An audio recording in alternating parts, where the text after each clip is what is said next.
friends, welcome back to my channel. My name is Tash and I have actually completed something for the first time in my life. I've actually set a goal and finished it, so well done me.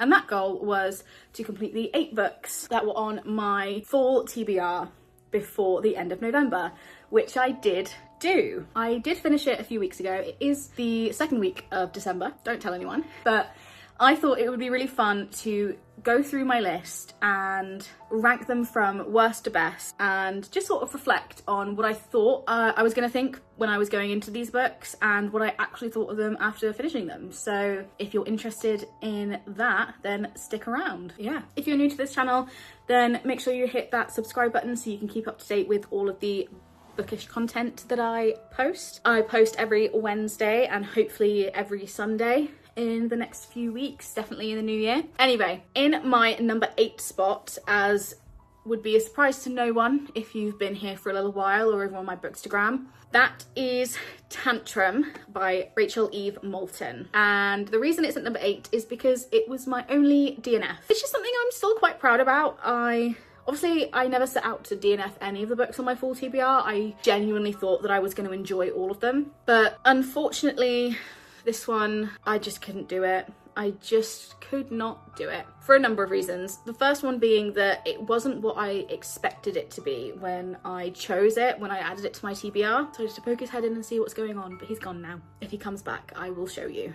I thought that Tantrum was going to be this kind of like, we need to talk about Kevin, bad seed kind of story, and it just absolutely wasn't. I was really hopeful to begin with because it literally opens with this baby like ripping the head off of a chicken. Not that that's something I particularly enjoy, but I was like, yeah, this is the evil child horror story that I want. And as time went on, as I read more and more, it's not what I got. It's not what this book was. It's more of an exploration of trauma for the mother character, which is fine. Generally, it would be something that I probably would enjoy. It gives me very Night Bitch vibes, but just in a more introspective way. But it wasn't what I signed up for. It isn't why I chose it. It's not what I thought it was going to be. But the real reason that I DNF'd it is because it included a reference to a certain book series that we don't like to talk about because the author is a giant piece of shit. And for me, it's almost an instant DNF. It's almost an instant, nope, not doing it, bye-bye. But I kind of stuck it out for a bit after reading this reference. It was completely unnecessary, by the way. It did not need to be in there at all. It basically, the mother main character is talking about the fact that she's always been obsessed with female villains, which I think is a really cool concept. Right? But there are so many amazing female villains out there. You did not need to reference that specific one from that specific book series, especially in a book that's been published literally this year. It just tells me everything I need to know about you as a person and as an author. So sorry if you disagree with that, but that is how I feel about this situation. And yeah, it's not the first book I've DNF'd for this reason, and it won't be the last. Anyway, that is why it is at number 8. Really, it shouldn't be included on this list. So, come say hi. Say hi.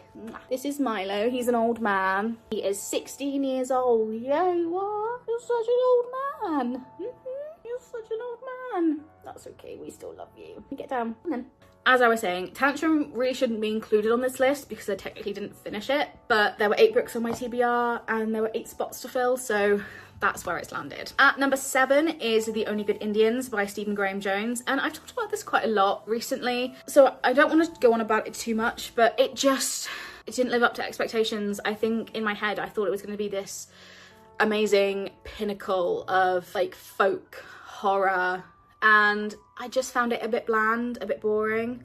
I didn't care about the characters. I cared about the first lot of characters, not really about the second lot. I did really enjoy getting to learn about Blackfeet culture, and I did really enjoy getting to learn about Blackfeet culture, especially through an Own Voices author. But aside from that, I didn't love it. I enjoyed it enough to finish it. It definitely did still have like creepy, scary vibes to it, but it didn't hit as hard as I thought it was going to. So that's why it's at number 7. At number 6 is another male horror author, and that is Nick Cutter with The Troop. And this was it the first book I read? I think it was the first one from my Fall TBR that I read. And it's one of those books that, did I enjoy it? Enjoy is maybe the wrong word, because it was just so gross and visceral. It's genuinely not something that you want to read if you have a weak stomach, because it is disgusting. And when we were in the action, in the scary parts, it was definitely really thrilling and really exciting and scary. But it also had a lot of downtime, a lot of very quiet moments that just really slowed the whole pace down for me and just made it so I didn't want to pick it up as much as I would have liked to have wanted to, if that makes any sense. Overall, it was really good, and I don't think I've ever read a book that's quite as violently disgusting as The Troop, but there were just other books that I read from my Fall TBR that I actually enjoyed, but also just thought were a bit better. So that's why it's at number 6. Number 5 goes to the first book that I can actually physically show you, because most of these are either Kindle or library books. And that is What Hunger by Catherine Dang. And I hate that I've had to put this so low. And that's not a critique on this book, because this book was fantastic. It was brilliant. It's just that all the other books that are above it were just more brilliant. I gave this one 4 stars, but really it's more like a 4.5. It's sort of right in the middle. It's not very long. It didn't take me very long to read at all, but so much happens in here, but it never feels like anything's rushed. Everything feels like it has the right amount of time to breathe. Each moment feels impactful and important to the story. The pacing is absolutely spot on. There was just, I don't know what it was. There was just something that was keeping it from being 5 stars, and maybe that makes me a bad book reviewer, but I just can't quite put my finger on it. But I really enjoyed this one. I thought it was really good, and I'm so glad that I just happened to pick it up on a whim when I was in the bookshop one day, because I'm really happy to have this on my shelf, and this cover is amazing. So that is my number 5. Number 4 goes to The Starving Saints by Caitlin Starling, and like I was saying, this was a really close race. Like, between these two, it was really difficult, especially because in terms of not necessarily plot, but in terms of themes, there's a lot of similarities, by which I mean cannibalism. But this one just kind of picked it to the post, because this one just made me feel more scared. It made me feel more frightened. This was definitely more sort of an introspective character study, less focused on the horror, more focused on the people and the relationships. This was a horror. This was scary. Like, the cover kind of speaks for itself, but I still think about elements of this book to this day. Why is the wall speaking? I hope that's not a spoiler, but why? We never know, we never learn. And I just can't get it out of my head. The imagery, the visuals, it's so vivid. I just can't stop thinking about this book, and that's why it sort of just is a little bit, it's just ahead of What Hunger, because this one has stuck in my mind just a little bit more. Number 3, in 3rd place comes The Dream Hotel by Laila Lalami. And again, this one, I don't necessarily think it's better than the other books that I've talked about, but it just has lingered with me. It's the most recent one I finished. It was the last book that was on my TBR that I needed to finish to complete it. And by the time I got there, I didn't really want to.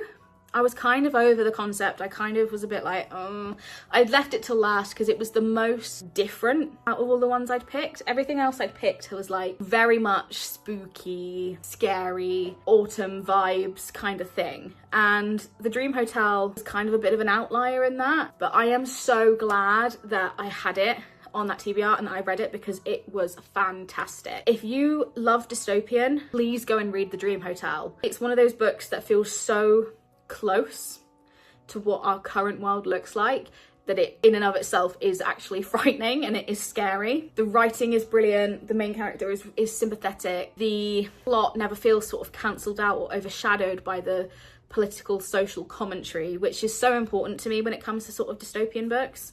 Nothing is sacrificed, it is expertly put together, and I would highly recommend it. I don't want to say too much about it, but honestly, if there's one book I would want you to take away from this video and go and read, it would be The Dream Hotel. It was just brilliant. At spot number 2, which is a big surprise to me, because I was not expecting this when I added it to this TBR, It's The Ghostwriter by Julie Clarke. I will be honest, I kind of thought this would just be like maybe a DNF, maybe last place. I did not anticipate how much I was going to love this book, and the more time that goes on since reading it, the more I love it. I think I was apprehensive because one of my favourite books is The Only One Left by Riley Sager, and the premises of these two books are quite similar in the sense that the main character becomes involved with a character that may or may not have had something to do with a grisly murder back in the day, and the main character is trying to figure out what is the truth, what actually happened, and put all the pieces together. But other than that, these books couldn't be more different. The Ghostwriter is so much more personal. It's so much more relationship focused and introspective than The Only One Left, which it's definitely just a straight thriller, and I loved it. I flew through it. I thought it was absolutely amazing, and I think when I finished it I was like, that's a 4-star read. But the more I thought about it, the more I couldn't put it away. I couldn't just shelve it in the back of my head. I kept thinking about it, and I had to give it 5 stars because it was just brilliant. It's been a little while since I read it, so I can't give you as many details as I would like to, but there will definitely be a full review in the description down below, as there is for pretty much everything that I'm talking about in this video. This was like the sleeper agent. This one really shocked me, and pleasantly so. I'm so glad that I read this book and that I loved it so much. Yeah, it was just brilliant. Now, I doubt this comes as a surprise to anyone. My number one, my top book from my fall TBR, of course, is Katabasis by R.F. Kuang. And if you have read this book and you want to have a bit of a deep dive into it, I have a video that I put up recently doing exactly that about Katabasis, so go and check that out. I had so much fun making that video, and as I was making that video and researching and writing, the more I just fell in love with this book and these characters. I'm obsessed with it. I'm obsessed with it. And I know it's not necessarily for everyone. I know that a lot of people have read this, especially in my read along. I think I'm the only person that's given it 5 stars in my read along so far. But I think a lot of people have a lot of issues with this book, and that's fine. This just, it broke me and fixed me all at the same time. I can't get enough of it. I am going to reread this again and again and again. I think it is fantastic. And if you don't agree with me, then you're wrong. Joking. Don't actually think that. If you're on the fence about Katabasis, I would definitely give it a go. Even if you don't love it, I think most people will definitely enjoy this one. And I know it kind of feels silly to talk about it for such little time, considering how long I spent gushing about The Ghostwriter, but you know, I gushed about this book for like 45 minutes on my deep dive video, so I'm a bit at a loss of what else I can say about it, but this was amazing. I'm so glad that I put it on my TBR. I'm so glad that I actually got to it. I'm so proud of myself for actually doing it, because I am just awful at picking up new releases and actually reading them. And yeah, this is definitely going to be in my top contenders of the year, 100%. I love it so much. And that is it. Hopefully I've managed to keep this one quite short and sweet, although every time I say that it still manages to be over 10 minutes long. I don't know how people do this and not have like hour-long videos every time they film. Anyway, that was my ranking of my fall TBR, but I had so much fun with this. I've never done a sort of seasonal TBR before. I kind of do monthly ones. I prefer to call them hopefuls because I don't want to put too much pressure on myself, but I think 8 books in a season over the course of about 3 months is really good. It gives me a lot of time to really focus on things that I want to get to, but also leave space for other books to come in and out of my life at the same time. So I would definitely recommend doing sort of seasonal TBRs if you find monthly ones a little bit too overwhelming. But yeah, that's it. Like I said, if you want to see sort of full thoughts on any of the books I talked about except for Tantrum, then you can head to my website, which I will link in the description down below, and I will have full reviews of all of these books on there. I'll also leave my bookshop.org link down below, so if you're looking to do any book shopping, then I would highly recommend you do so on bookshop.org instead of Schmamazon, anything like that. Bookshop.org is a brilliant website that allows you to purchase books and sends the profits to a local bookstore of your choosing. So I can choose my local bookstore where I got most of the books that I have fallen in love with over the past couple of months, and know that when I buy from this website that they will get some of the money instead of big giant businesses owned by billionaires who don't give a shit about readers or authors. Yeah, so if you use my link, then I may earn a small commission from your purchase at no extra cost to you, but that is totally optional. You can use my link or you don't have to. I don't mind either way. But yeah, if you like this video, make sure you hit that like button. And if you want to see more videos from me, make sure you hit that subscribe button. I try and post videos every Wednesday, hopefully gonna be every Wednesday and Sunday in the next coming weeks, so stay tuned for that. And yeah, thanks so much for watching, and I'll see you in the next one. Bye!